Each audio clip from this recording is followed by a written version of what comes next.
E agora é hora da entrevista do dia com Denise Campos de Toledo. Eu converso agora com o Urian Fancelli, que é mestre em Relações Internacionais e analista político. Urian, boa noite. Boa noite, Denise. É um prazer falar sobre transição pacífica e ordenada. Pois é, mudou bastante em relação à posse anterior, que Trump nem apareceu, não é? Inclusive não aceitou o resultado das eleições. Agora, o resultado desta vez surpreendeu pela dimensão da vitória de Trump, vitória também no Congresso, vitória nos estados dos pêndulos. E tem uma questão que reforça a perspectiva dele adotar o que ele prometeu, que é a questão da justiça, né? Se fala da possibilidade, inclusive, de ministros da Suprema Corte mais idosos, deles saírem para Trump poder trocá-los por mais jovens para ter décadas aí de garantia de uma Suprema Corte mais à direita.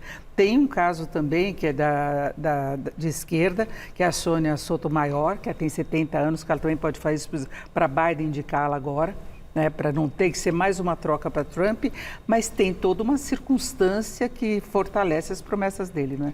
Existe, alguns motivos que nos levam a crer que esse segundo mandato vai ser bem mais mão de ferro do que o primeiro.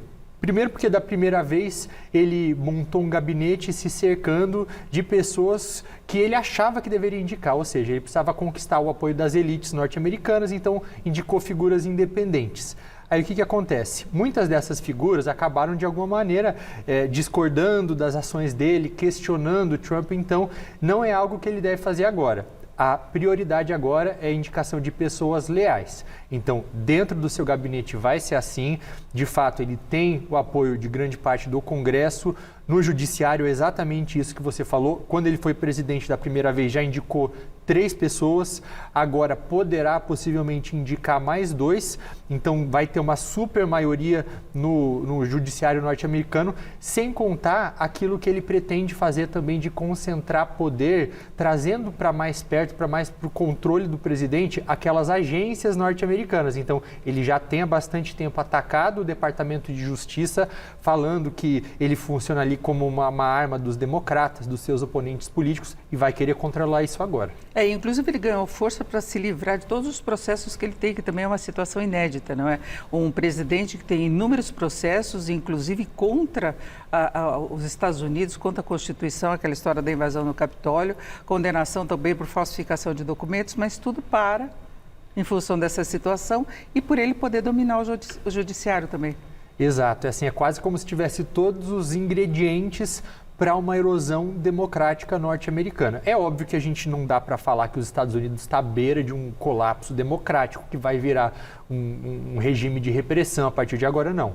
Falar isso agora seria, de fato, alarmismo, mas que esses ingredientes estão lá, né, que eles estão apontando para ali um início de um presidente que quer concentrar o poder, isso é inegável. Eu estava até escrevendo um artigo hoje à tarde dizendo como muita gente escolheu abrir mão de se preocupar com essas preocupações democráticas por questões econômicas. Então, não sei se você vai entrar nesse fator econômico também, mas eu acho que as pesquisas nesse aspecto sempre estiveram certas, né, de que a preocupação principal dos norte-americanos era com a economia. E tanto essa campanha com base no medo, que ele fez com medo na imigração, com medo de outros países crescerem mais que os Estados Unidos, como o caso da China, tudo isso, por trás, havia um aspecto econômico que era ali meio que um medo das pessoas terem um futuro pior do que elas têm hoje. É muito pela insatisfação, né? A pessoa não está vivendo bem, não tem o conforto de outras épocas, poder de compra e atribui isso a Biden, né? A forma como ele lidou com essa situação e a partir daí escolheu o oponente dele que tem uma força política, não é? Trump tem força, inclusive, sobre o Partido Republicano. Ele se demonstrou maior em termos de adesão do eleitorado do que o próprio partido, tanto que ele afastou um pouco e buscou agora, está buscando para a composição do governo dele, aqueles que o apoiaram de fato, mesmo no momento de maior crise. É verdade. E você que entende muito bem de economia, você sabe, né, que por mais que os números do governo Biden eles tenham melhorado, o Biden que pegou um governo ali no meio de uma pandemia, as pessoas ainda não conseguiram sentir isso no próprio bolso. Então isso acabou influenciando nos votos.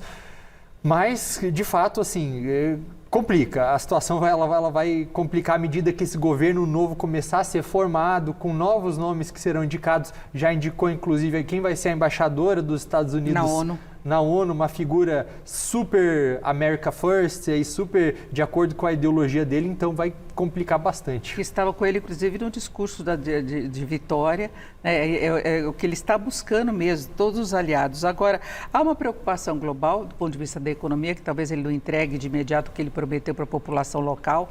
Medidas dele podem provocar mais inflação, inclusive essa deportação em massa, que pode não chegar à proporção que ele promete, mas pode ter alguma influência.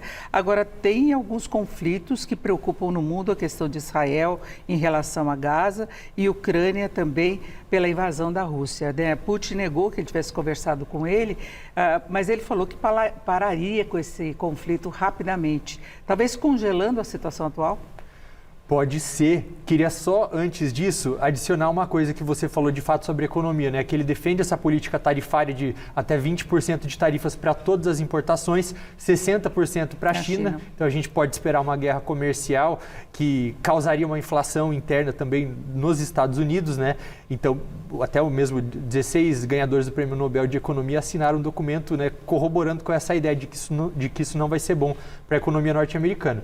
Em relação à Ucrânia, é a grande preocupação, principalmente dos ucranianos, que entendem que um congelamento do conflito, da maneira como ele está agora, seria compensar a Rússia pela agressão, porque seria ali a Ucrânia perder 20% do seu território.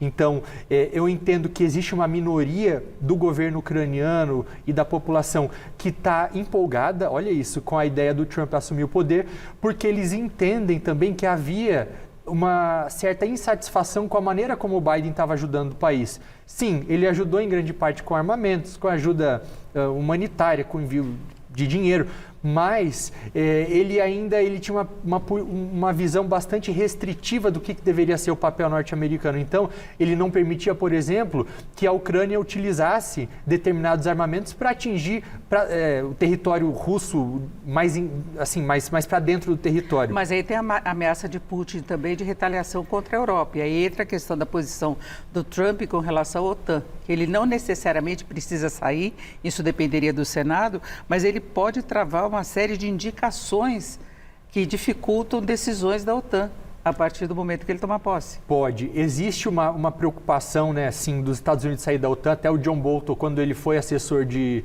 segurança nacional do Trump, falou que em 2018, durante uma cúpula da OTAN, o Trump chegou muito perto de tirar, de fato, os Estados Unidos, ou tentar tirar os Estados Unidos da aliança.